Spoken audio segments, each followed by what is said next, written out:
they're going to eat him alive. And I feel like there's a part of me, it's like, somebody send up a warning flag to PG, because his exit here has been bad. I also think, and I'm going to go out on a limb and say one more thing. I know you don't want to talk about it. I do. All right. Please. I will say this.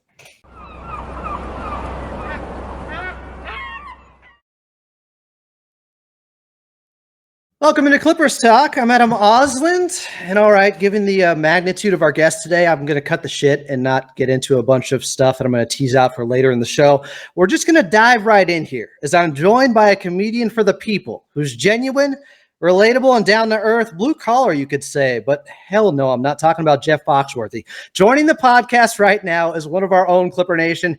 He's a Clippers super fan that we are lucky to have on our side. Of course, you know him from shows like The League, Human Giant, Beep, Black Monday, the popular How Did This Get Made podcast. And of course, he's the only legacy character, as he's been in both Twister movies, some say. Plus, he's got a New York Times bestseller out titled Joyful Recollections of Trauma. It's the wonderfully talented Paul Scheer joining me here on Clippers Talk. Paul, thanks so much for doing this. Adam, I am thrilled to be here. And I got to tell you, this may be the first time that we've really talked. We've seen each other, we've talked, but you have accompanied my rides home from the stadium in moments of joy and defeat. You have been a consistent voice for me. And I just want to say thank you. I think Clipper Nation needs to say thank you for an even-keeled voice in the times of despair and even in the times of triumph. We have to just ride. We got a long ride ahead of us, and you are always guiding that train perfectly. Those times of despair are usually when I'm talking to Sean from Inglewood. So I appreciate the kind words. We're hoping for better rides home this upcoming season. We're going to get into all of that because if you guys weren't familiar enough, Paul is a real hooper. He knows ball. We were talking the DMs during the playoffs. He has a high-level basketball mind, so I'm going to pepper him with a ton of Clippers questions here. But I do want to start with your career, and I want to start with the league. Now, Admittedly, I had a bit of a strained relationship with fantasy football and stopped playing in 2007. The scoring system. I would say I started the rehabilitation a little bit sooner than some, maybe. Okay. But I didn't watch the show because I heard how good it was from my best friend who religiously watched it. And I was scared if I did, I'd get back on the train, be addicted once again to playing fantasy football. And the scoring system, the head-to-head scoring system, I just hated. I couldn't take it because I'd end up like third in points and then still miss the playoffs somehow, Paul. Look, this is nothing encapsulates sports more than fantasy football, right? You could have everything on your side. One thing goes south and you're done. You're just done. And it's something that I have been doing now for a long time. I never played fantasy football before the show started. Now I can't stop playing fantasy football, mainly because people keep on asking me to be in their leagues.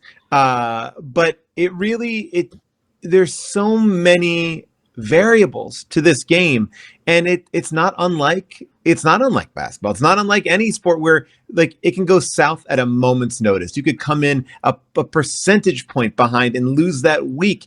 It's infuriating. It's frustrating. You could have a great season and just have one weekend where somebody goes off and knocks you out of the playoffs. It is a disgusting sport. And the worst part about it is listening to other people talk about it, because it's so personal to your. It's like listening to somebody tell you their dreams. It only matters to you, but we all can understand the pain and the anguish of subbing in. Thank God, Sleeper. I love the Sleeper app for fantasy. I tried it for basketball. Don't know how I feel about it, but love the Sleeper app for NFL. Now they have an auto sub, and thank God for auto sub. So now I don't have to worry if I woke up 10 minutes later and somebody is inactive who was supposed to be active the entire week. Like finally, I have a little bit of like, okay, like I can rest easy. But this is a panic that just sets in and lives with me all year round. You mentioned you're in a few different leagues because people ask you. You're probably too nice. I know our guy Chuck Mockler has you in one of his leagues. How many leagues are you in now when you went from none to 10,000? Yeah, I've cut it down in the years that post league, because honestly, at a certain point, I'm not there. I'm not mentally there. Plus, I have two kids. I have an 8-year-old and a 10-year-old. I'm not sitting on the couch watching football all Sunday. I'd love to. It's not an option that's afforded to me as a parent. I got to go out. I'm going to soccer games. I'm going to basketball tournaments. I'm out and about. I'm not like, and I'm not going to come home and watch them on tape. So I'm really like, it's not like Clippers. My wife, my kids like Clippers. They'll let me get away with that. Football, I can't just be like. So my knowledge of football has suffered for sure. I have like CTE from playing fantasy. So I think I'm in about like 5 leagues now. 4 or 5. That's Some, manageable. some are gonna like, but my only requirement now is if you have to be on the Sleeper app for me to join your thing because I can't be jumping around to Yahoo and then going over to ESPN and then go. No, one stop shopping for me is what I need. So I think you had people hooked with the league, starting with the Eskimo brothers. Yeah. When did you know you had something special there that could last 7 seasons? It was always something in the back of my mind that I had confidence in because the creators of the show, Jeff Schaefer and Jackie Marcus Schaefer, they're a married couple, both brilliant writers. But Jeff had come out of Seinfeld and Curb, and his approach to the show was very similar to Curb, which is having a great premise, terms like the Eskimo brothers and stuff like that, and then letting us improvise around it. So we really got to bring a lot of ourselves to it.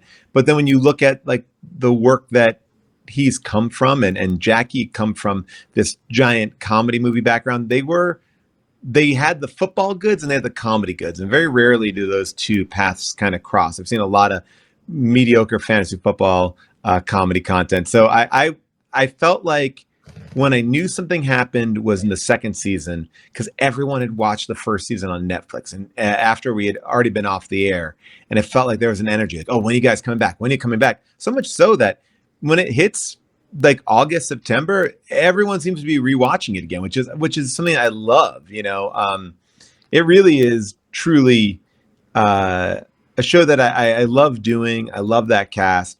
I miss it, but we kind of got out when the getting was good. It was getting a little dark in the football world for a bit. Like it was Goodell, look, there's a lot of things going on. And, I think the last season had me reenacting like a fight that Ray Rice had with his like girlfriend in an elevator in Las Vegas. I'm like, I don't know now. We got out before we had to make any comment that we might regret about Colin Kaepernick. Like I feel like we avoided some of the bigger controversies that happened for the couple of years there. How do you guys take me behind the scenes a little bit with that process of scripted but semi-scripted where you're still ad-libbing a lot? How does that work? How do you find that balance, I guess? Well, it's an interesting way of doing a show. It actually is something that that is not really done. It's basically Curb and the League, and maybe like a little bit of Reno 911 were really based in this. But I would almost say that Curb and the League fall in a different category because they are tightly scripted episodes as far as what is the plot? Who's in this scene? Where are we going? Like the episodes, I've written a handful of League episodes, and it was harder to write than an actual script because what you really had to do was create enough stuff so the actors, myself included, when you got on set, you had enough to work off of, but also not enough that you couldn't go off and explore tangents. Like stuff like, I think in I think I did this thing about like, oh, I'm Jack the Ripper, I'm cutting up losers and stuff. Like that's not in the script, but then we get to go off on that. Or like there was a thing where I'm running a marathon. Now, like when I said I'm running a marathon, they're like, oh, what? A marathon. That bit was in the script. But then because I had this prop in my pocket called it was a gunk or junk, like, and I was pouring spunk in my mouth. Like that became a thing that we would run with. So really it was like, if you just improvise the beats that were in the exact script, not the lines, because there were really no lines. It was more of a suggestion of dialogue. You would have a really funny script, but the power of the show was having a really funny outline that then we could expand and find different things on. Sometimes we'd stay very clean to script. Other times we'd go off on these big tangents, and then those tangents would actually develop into other plot lines. Like there was a joke I made one time with one of the girls in the show, the young girl. And I said, she said, oh, you're bald. I'm like, I'm not bald. I have clear hair. It was just like a joke that I made to make Jeff and Jackie laugh. And then they left that in the show. And then like 5 episodes later, that is now a part of my character. So that was something that was really funny. Like they would really always be incorporating stuff that we used into the show. And it was this really amazing process. And you never knew what they were going to use until you watch a show that weekend or, that Wednesday or whenever it came out. You'd be like, oh, wow, they used that instead of that. Oh, they should have used this. There's so much stuff that was, on the editing room floor. If you ever got the DVDs, you'd see tons of extended episodes and deleted scenes. Speaking of DVDs, I feel like some are missing from your catalog. I'm still trying to find Human Giant Volume 2 stuff in high quality because I swear to God, the Rob Hubel skit where he cut his social media clout, I know where I was. I know who I watched that with the first time. Like that is probably one of the funniest things I've ever seen in my life. And it's hard to find. It's incredibly hard to find. I mean, we're in this world right now where if you're even a casual fan of Hollywood, you will know that these big streamers are essentially just big corporations that are looking to cut costs wherever they can. So you have a show like Willow on Disney Plus. A week after it finishes airing, they pull it off Disney Plus. You can't get it anywhere else. It's just gone, erased from existence. And we were a little bit of a victim of that because they offered us a 3rd season. Aziz had gotten Parks and Rec. We were a little bit nervous about, well, do we have enough to do a 3rd season? We said no, and they said, all right, well, we're going to pull off season 2. So season 2 is lost to the masses, but we have the masters. We recently found them in a storage closet on Broadway and 52nd Street. We're hoping that, like a place like Shout Factory that does like these amazing re-releases of like UHF and stuff like that will come and we could actually put together like a definitive Blu-ray season 1, season 2. I keep on saying it until somebody hears it. But we're going to try to really release it and give it its proper due with tons of extra stuff that we have. Let them know because it is a legendary sketch comedy show. Those who saw it remember it well. It's interesting you bring that up, and it's hard to find. I'm a weirdo, so I get upset when I hear like music overdubbed of this generic stuff over DVDs because they couldn't get the royalties for the original music on like a Dawson's Creek episode or something. Even that bothers me. Well, here's the thing. And the State, the sketch comedy show, The State, fell victim to that. So when you watch their show, it's completely overdubbed. They're even dubbing their voices because they were mixed in with the music. It's a mess. We came in at Human Giant right at the time of iTunes starting and YouTube starting. And there was a big mandate. You have to clear all your music. So everything that we have is completely cleared. It is completely free and legal. Like we own it. We did it the right way and we still can't get it out. But I know what you're saying, like shows like Moonlighting and SCTV, they all kind of fall into this. They did for a long time into this category where you had to change everything. So you have that, you have shows just being disappeared. I mean, even Black Monday, which is a show we did for 3 seasons on Showtime. When Showtime folded, Black Monday just went away. I mean, hopefully we'll go to Hulu, we'll go to Netflix. But it was one of those, it's a bummer because it's a great show with great guests. And, going back to great guests, like Human Giant, we had everybody, Will Arnett, Michael Cera, Fred Armisen, Andy Samberg. Like we were packing that show with like all these amazing comedy people. So even from that perspective, when you look at it, you're like, holy shit, these guys really, like we hosted MTV for 24 hours and people were just coming in that were just watching live on TV in their hotel rooms. Like it was John Krasinski came in and took the studio hostage. We had bands like Mastodon playing and we had like actors from The Wire just because we liked The Wire. It was a real wild time. Hashtag Human Giant forever. And then the movie that could have been the laptop gets stolen multiple times. Oh my gosh. Yeah. Crazy story. This is a nuts story. So, one of our fans of the show was Ben Stiller. And this producer that Ben worked with, Mike Rosenstein, he's amazing. He produces the Eric Andre show now. Made this great movie called Have a Good Trip, all about like LSD and mushrooms. And Mike showed it to Ben. Ben was like, we are 100% on board. Whatever you guys want to do, let's go do it. And we had this idea, like a an idea that took place at a Comic-Con where, I played my own twin. Rob was like a Michael Knight from Knight Rider type of like David Hasselhoff kind of an actor, and it was this kind of like heist and kind of a little bit of like using internet fame to get back in the good graces of America. So that was like the plan, and Aziz was kind of behind this big giant issue that we had. Oh, it's a damn shame. The What If series Oh yeah, there.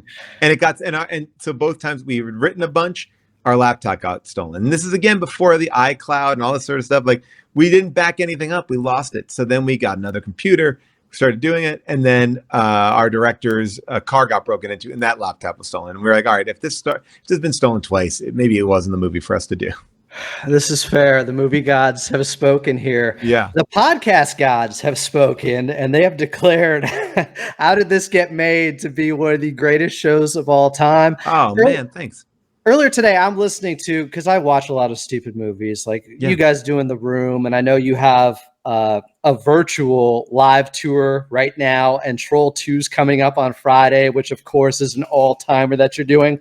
I was listening to Shark Attack 3, Megalodon. I think you were live internationally over in Europe for that one. Yeah. I mean, what a pull by you guys. I love that. Oh my gosh. Well, actually that was all right. So we have an amazing producer. Her name is Avril Halley. She has been finding these movies for us. Now, the interesting thing about that Shark Attack 3, that was actually in the States. But here's the thing that was interesting. It was the only show that we ever have done where we were a part of a festival. So people weren't buying tickets to come see How Did This Get Made? They were just coming to see a show. And I think they saw, oh, it's Jason Mantzoukas, it's June Diane Raphael, it's Paul Scheer. Let's go see this comedy show. And we were so nervous. Like, I don't know, like what this is. We did a little informal poll, like the audience. It was like, it was a small house as far as how many people could actually even fit in there. And I would say like 1/3 of the audience knew what the show was. The rest of them didn't. And we're like, oh man, we got to walk them through Shark Attack 3. Thank God Shark Attack 3 is pretty easy to explain. Tsunami happens, sharks get stuck in a supermarket.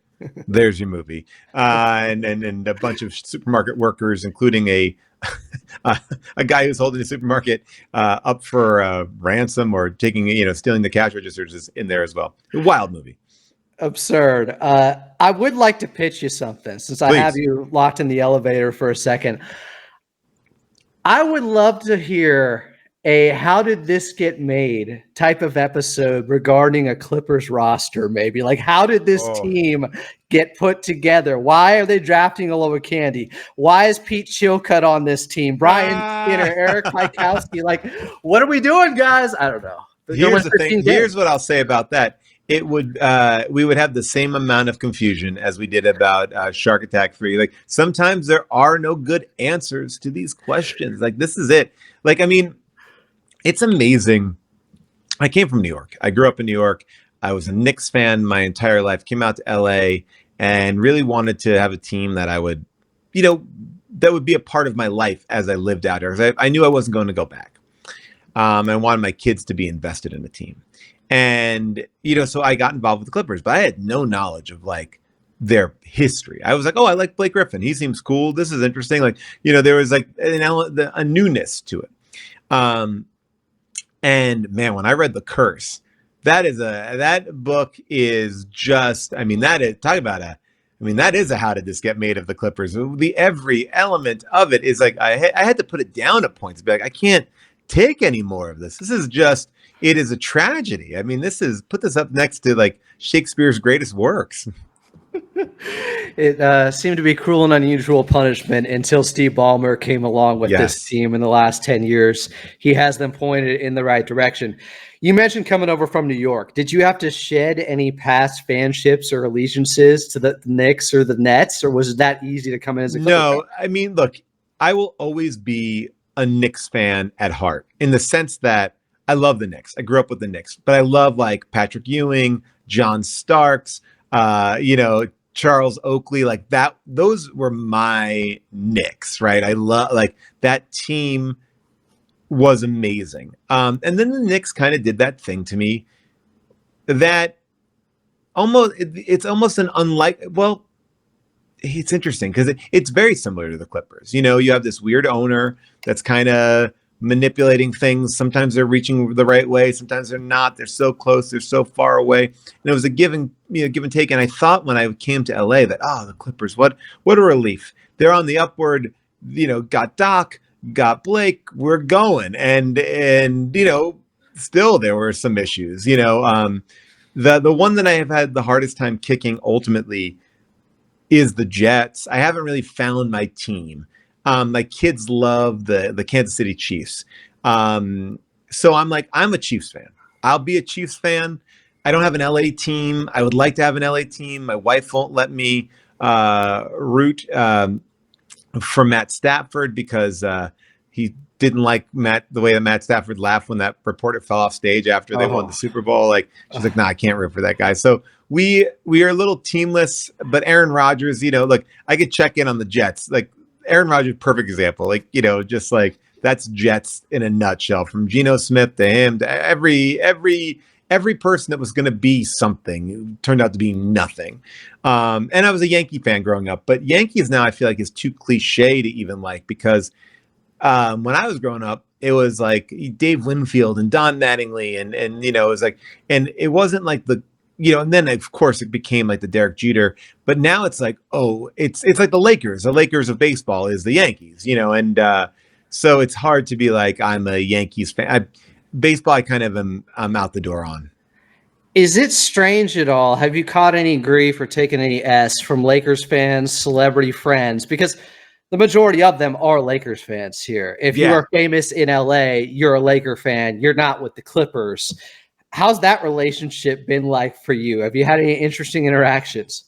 When the Clippers do something that is bad or bad to my Laker fan friends, I get my phone is blowing up. Everything, it's like, what?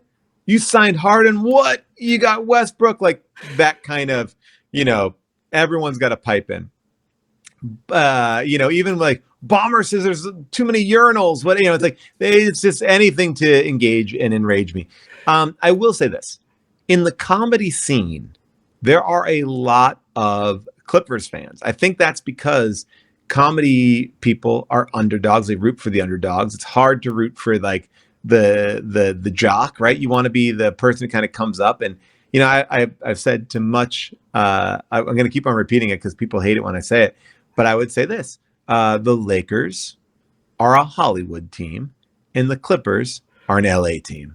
And I think there's a truth to that. I think even now at the Inuit Dome, like that is, I think, very much what we're kind of pulling across. It's like it does feel like you're going to a movie premiere. Sometimes when you go to the Lakers games, they drop the curtains. You're watching a trailer for whatever some Michael Bay's Battleship 2, and then meanwhile you have the Clippers, who you go to the Inuit Dome and they have every jersey of every high school squad, and you have Bomber like working about buses and getting people into the stadium and $30 seats, and about the fans. They're redoing the parks across the country, across LA.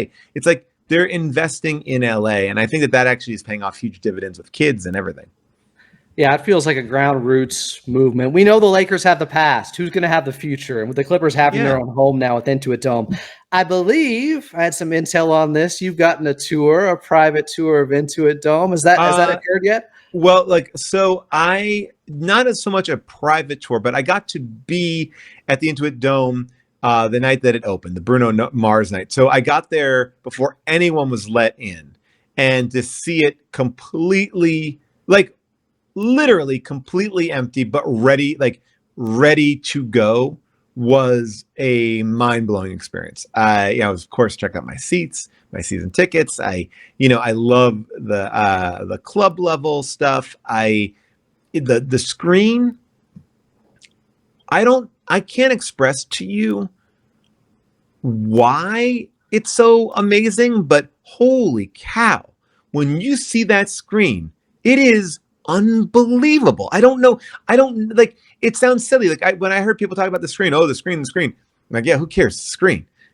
I've been to the Cowboys Stadium. I've seen that screen. is unlike anything I've ever seen. I don't know the clarity. It's close, it's small, it's intimate. The remote controls and like everything is done to perfection, and I love that they are just rocking through concerts right now to get it ready. Like I feel like by game day, everything's gonna be ironed out and ready to go.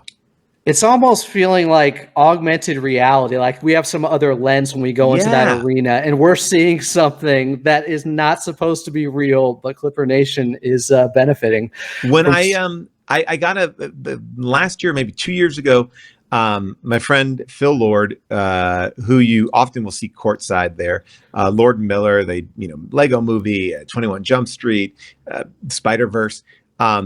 They invited him because he has these amazing seats to take a look at the boxes, at the Intuit Dome. So they basically created an Intuit Dome across the street from Crypto, and you could walk around, and that was really interesting because they're selling this high level boxes, and what you saw in there was, I mean, it really blew my mind. It got me excited about this world that Ballmer was building, because the person said, Steve Ballmer is the type of guy where you'll say, well, we love this and we also love this, like pick one. And he's like, both.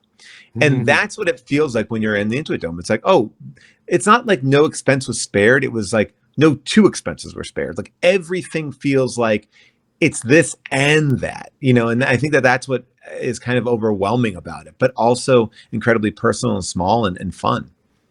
He's delivered on everything within his control. There's nothing you can do about some of the injury luck the Clippers have had, but when it is in their control, I feel like they have had this franchise, at the top when it comes to taking care of the fans here. I want to get your. I will say this: taking care of the players. Like again, injury things are out of our control, but practice facilities, the way that they built this facility, the stuff they have there. Like when you talk to like people like Reggie Jackson would say, like, what goes on, behind the scenes in that, like, it sounds silly to say, but like every type of peanut butter you would possibly want when you make a peanut butter and jelly, like these small things that I think make a huge difference to players. Like it makes you not only, it's a reason to play there. It's a reason to do it. For me, I know when I get to work on a set that's got great stuff, it's like, it just makes the entire experience more enjoyable. And when you're busting your ass like these guys are, to also be taken care of on that level too is pretty amazing. Great selling point for free agents and prospective Clippers. Next season. Yeah. I hear the road locker room team is actually well taken care of too. Yeah, of course, because that's how you do your fishing, right? You get people go, oh man, what's going on here, right? Like, and of course, it's only smart to really take care of both sides, because Ballmer can't go out. No one can go out and say, oh, hey, come over to us, come play, whatever it is. But you can show them what it would be like, Yeah. Not tampering, just to have an exquisite locker room for the road team. Exactly. Speaking about this Clippers team, what's to come this season, but also I want to go back a little bit, because my last episode, we were talking a lot about Paul George and recent comments he made or his father made on Podcast P, and some of the disappointing comments he made regarding them being the B team in LA. Paul, the floor is yours. Let me tell you this. You will not find a bigger PG defender. I love PG. I think that PG stepped up when Kawhi went down. I thought PG took the leadership role on his back. He led the team, made people play well. He had an energy. He had fun. I was a supporter of PG. Were there issues with him? Absolutely. Like anybody, right? No one's perfect, right? But he did his job. I thought he was a team player. Everything that he has done in this offseason has soured me so greatly on him, because it's revisionist history. I know as a Podcast P fan, he's going to talk some stuff. And you would say, like, PG, go to media training, figure out what your thing is. Because here's the thing.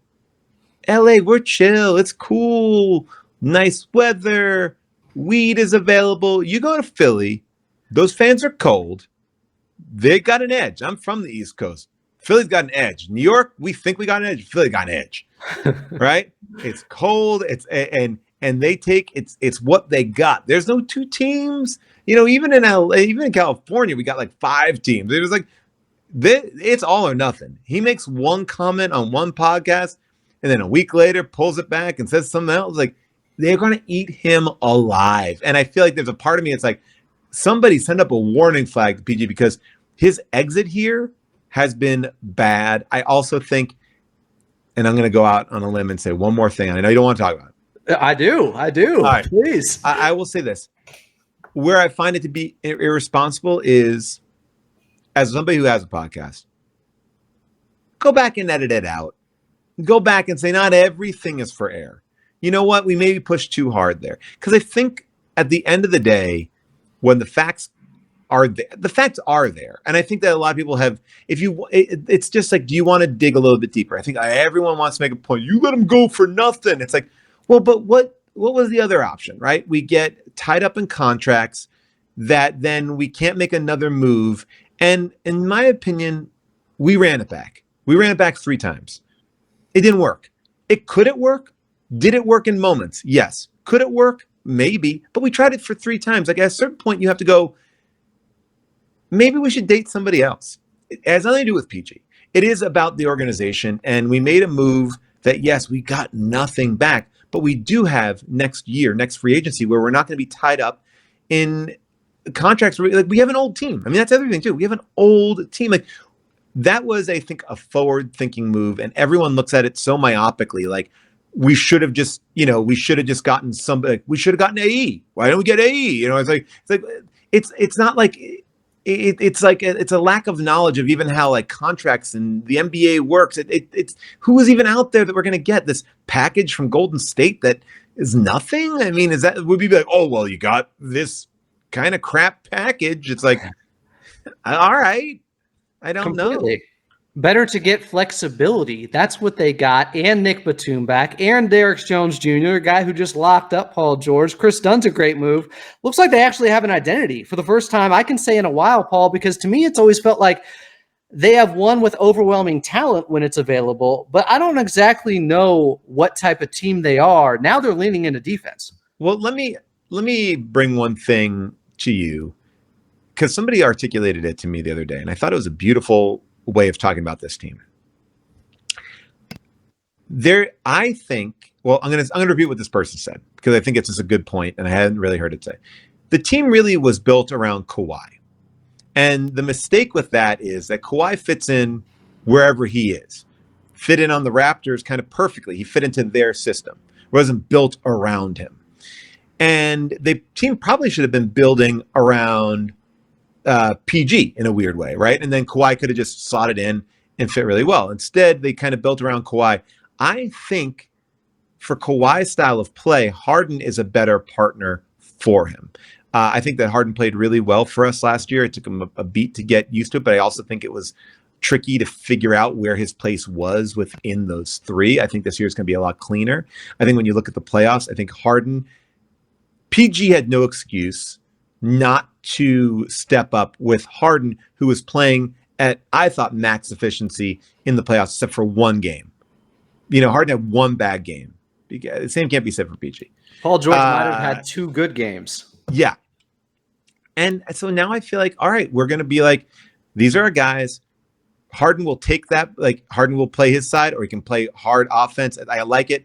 And then we have these guys who actually want to play defense, because that's been this argument, right? Like I'm too tired to do both. We need to so we got Harden, who's going to be our point guard. Got that. We got Kawhi will do his thing, but I like this build. It reminds me of a little bit. It reminds me of the 2018-2019 team, where you have like these guys, like Trez and, and Pat Bev, these guys who are, just pushing their way in, making it known, being a menace, making it hard on other teams. I still think we're lacking that powder keg guy who I think, and I would love it to be Bones. I hope there's room for Bones on this team. I think there could be, I don't know. I mean, but we have a lot of guys. Unfortunately, our young guys get kind of tossed to the side. I love T-Man. There's a lot of good stuff surrounding this team. It's just like, can we get over whatever issues held us back? We know that during the Doc era, there were locker room issues, right? I feel like if I'm reading the tea leaves a little bit, there were locker room and front office issues last year. I don't know if that's gone away, but maybe it is. I think we've gotten rid of some stuff. We've had some like was it addition by subtraction? We've and I think we're playing with a bunch of guys who just want to prove a point. And I'm glad that we kept Norm Powell. I'm glad that we've kept a bunch of these guys I like. Sorry to tell you guys, Paul Scheer knows the ball. Yeah, it's great analysis. I feel in a similar way with you about more defined roles with Kawhi next to James Harden, where you know who James Harden is. I don't know, or I didn't know who Paul George was going to be each and every night. Is he going to play like a superstar? Is he going to just try to blend in, play like a role player? Who is he? And then you have this, I don't know, redundant or similar skill set with Kawhi Leonard, where James Harden and Kawhi are so different in the way they play. And Harden has always elevated guys around him so well. Before Ivica Zubac went down with that calf injury, I think in early January, where the Clippers went into that rut for about a month and a half playing 500 ball, he and Harden had a great connection going. I'm looking forward to that now with Big Zoo being back. Well, Zoo, has been, knock on wood, like he's very injury, not on a team that gets a lot of injuries. He is very rare to get him. That one playoffs with the Suns, I forget the year. All the years blend together now. But I agree with you. I think the thing that, again, I don't know. I watched PG talk to Serge Ibaka about a game. And it was like watching two people speak a foreign language. I did not understand what they were talking. I'm like, wow, they are at such a high level of discourse about what's happening. But I can say that it felt to me always like PG needed permission to step up. I think Harden reads the room and goes, okay, that's not working. I'll take over. And I think that, where we gotten into trouble in the past too is, Kawhi is known for that amazing shot they took on, it was in Toronto, that, falling, that fade, it goes in, that beautiful shot. But there was a period of time where we were like, just give the ball to Kawhi, let it go. And I don't think that Harden will always give it to him, nor do I think that Kawhi will take it from him to be like, I got this last shot. I think that there's a little bit of a different mentality between those two guys. It's like they're both not afraid to take the shot. They both can give and take, but they're not waiting for somebody to say, okay, it's your turn now, it's my turn now. Where I felt like sometimes the PG Kawhi connection felt a little like ticky-tacky like that.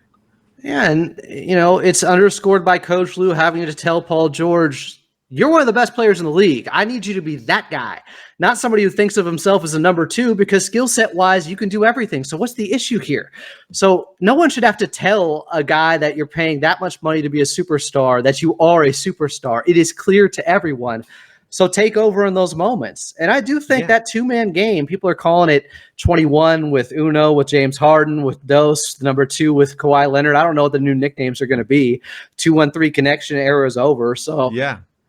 What did you think about Ivica Zubac getting re-signed on that deal? Because to me, that it still feels like a steal having him on the team, even for this number that's coming in after this season.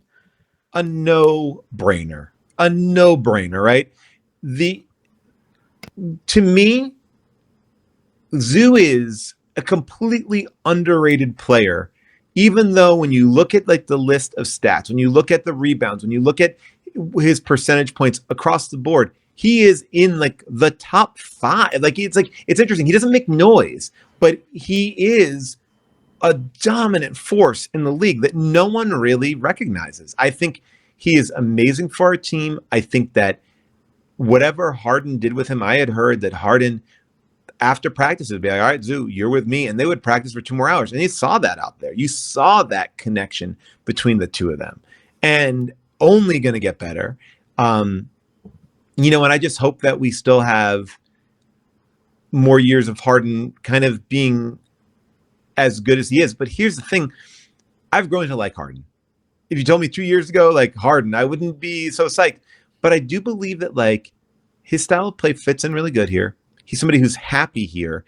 And he doesn't play like this is going to say that people will roast me for this, but I don't feel like he plays hardball, like where it's like, oh, I'm worried about him getting, like, he's got his own pace and style. Like, he's somebody that I feel like can exist a little bit longer in this game. Like, so his age doesn't worry me. I'm not like, oh, he's only got 1 or 2 more seasons left.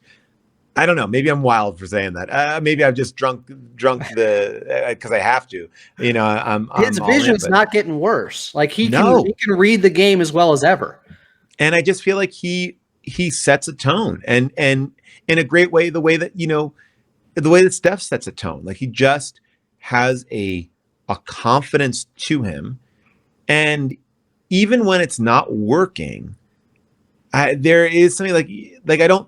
There's moments with certain players on this team in the past where I'm like, it's not working. But yet, like, they don't seem to acknowledge it's not working. Like, I think Harden does seem to, like, Harden will be like, oh yeah, this is not working for me. I'm going to not take 15 more shots.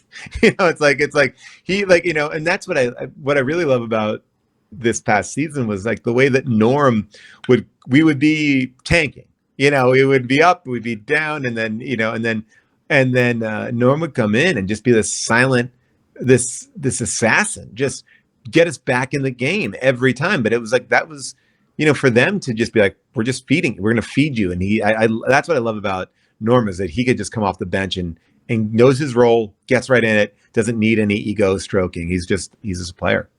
Really interested to see how we mentioned Zubac, Terrence Mann, guys like that having bigger roles this season. You would assume, of course, without Paul George, or more opportunities to score and get buckets. What are your overall expectations for this season? What's their ceiling, you think, Paul? Because we mentioned James Harden and Kawhi Leonard. I don't think when either of those guys have been relatively healthy in their careers, their teams have missed the playoffs. So this is, you would hope that they're healthy enough they can both play 60-plus games this season. Should that be the case, where do you think this team ends up? I think we've opened ourselves up to a really interesting roster. It feels like an ego-less roster in a way. I'm curious about, Batum coming back. I love him. Interesting that he came back when he came back, how he came back. I don't know if there's anything more there underneath it, but he's back. And I'm excited for that. We need that. We missed that last year. I think that it will be a fun season for everyone who's predicting that we're going to be 12th or 13th. I think that's absolute insanity, unless something goes horribly wrong. But this is a team that is going to be a defensive pest. You are not going to want to play us. And I think that that's what we need to lean into. That identity is what we need to figure out. I think that Ty, in a weird way, has a lot more landscape to play with. He doesn't have to worry about a dissatisfied Russ. He doesn't have to even worry about a dissatisfied Marcus Morris, who I know has been gone for a little bit, but and he doesn't have to see what happens with PJ Tucker. Well, yes. But PJ, like, here's the thing about PJ. It feels like PJ could be dissatisfied, and they're like, whatever. Right. It's like, it's we'll like, send you home. And by the way, they put him in. They let him play playoffs, and he wasn't bad. Like, so, like, he wasn't, but he, right? It could have been worse. Right. But I feel like some egos have been released. I think that it's a cleaner relationship with our two guys, and I don't see anyone else in the team worried about it. I feel like what I'm actually interested in is who am I looking out for? I'm looking out for what Mo Bamba does. Like, that's interesting to me. I want to see if that's a guy that we can really rely on. I mean, I still miss Hartenstein. I feel like, what a bummer. I mean, to trade him for, I mean, that, and then, and by the way, I've never heard Paul George is like, we picked all your guys, man. We took all your guys. I love Reggie. Reggie worked out. Reggie worked out. But I'm looking at it and I'm like, all right, this is an interesting team. I love how Coffee always to me is a fun guy. He, I think, really stepped up last year. I love the new guys. I'm curious, Cam Christie, like, there's a lot of interesting stuff. By the way, and now this is where I get to be a bad Clippers fan. Who was the dude who went off in Summer League that we all loved? And Jordan Miller. Jordan Miller. What's going on with Jordan Miller right now? And I'm sorry that I'm not. Do we know? Is he Hey, you were the one with him on the red carpet. No, I think he's a training camp guy. He's right? on a two-way contract right now. I think it's going to depend on how this season goes. Like he's at a position on the team where there are some wings that he'd have to fight through to get playing Right. time. But I think, Paul, if he balls out at training camp, if he looks good in Hawaii after dominating in the G League last year, it wasn't just Summer League. He was averaging 22 points in the G League. That's eighth in the league. Then he dominates Summer League. It's like you have to throw more challenges at him and see where his ceiling is. I think if he plays really well in training camp, he's going to get a shot. That's the attitude that I want this team to have, right? And I feel like that's what we get with Derek Jones, with Chris Dunn. Like I feel like we're in this zone where it's like, all right, and I look. There's a lot, been some tricky pickups too that we've had, right? Some pickups of guys who have a little bit of a past that's like, oof, or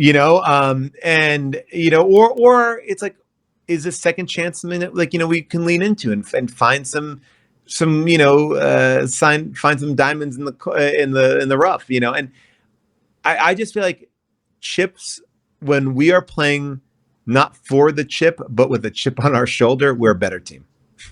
Totally. They have been able to outperform expectations. You mentioned guys talking about them being the 12th seed, not even being a play-in team this season.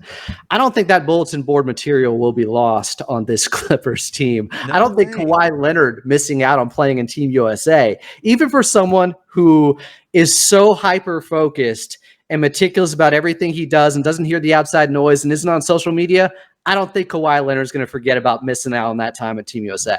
Here's the thing. Chances are there is going to be a season where Kawhi is raring to go. And by the way, last season, he was great. And that knee blew up. Like what he's got, let's just call it out for what it is. He is, he's got a degenerative knee disease, right? That's just what it is, right? It's not, can't heal. It's got to be managed. I think he's doing a great job at it. So anytime anyone goes, oh, he sits. But every person that wants to talk about Kawhi, why would you sign that guy? He's always getting injured. Every person who says that is also the same person who says, well, they should trade him to the Warriors. Oh, they should trade him over here. Well, we would take him.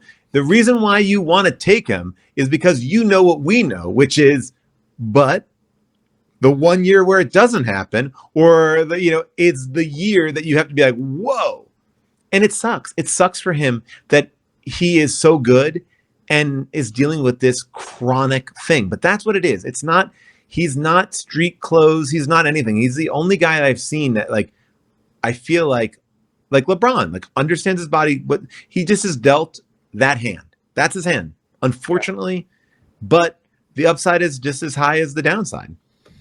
When Kawhi is healthy, I think Lawrence Frank said it best when they signed him to that 3-year extension this past season. It's like anybody can get hurt, but not everyone, when they're healthy, can be a top 5 player in the league and be, I think, a top 10 player all time when it comes to a playoff series. I don't know if there's 10 guys I would take over Kawhi Leonard in that setting. He is a killer. Absolutely. And we're talking about a killer at this age. Again, you take away the injury of the same injury. It's always the same injury. It's a variation of the same injury, right? But it's like he was putting up those numbers. He was playing to that high level. It's not like he's getting worse. The injury is what has to be managed. It's not like, oh, well, he's getting slower. He's getting this. He's the guy. When he's the guy, he's the guy. And, honestly, if you're betting on this team, that's the bet you got to take. Yeah, I'm with you. I don't want to let you go before asking you about the book. Not that you need any help promoting it from me. You've been on Colbert and everything, and it's a New York Times bestseller. But Joyful Recollections of Trauma. Yes. Because it's an autobiography, and I know there was some heavy content in there and difficult subject matter, and you were very revealing. Is there a balance between the cathartic nature of it and just being so open and vulnerable? Oh, yeah. Look, my goal is this. I am a comedian. I'm an actor. First and foremost, my job is to entertain, right? And that's how I took this book.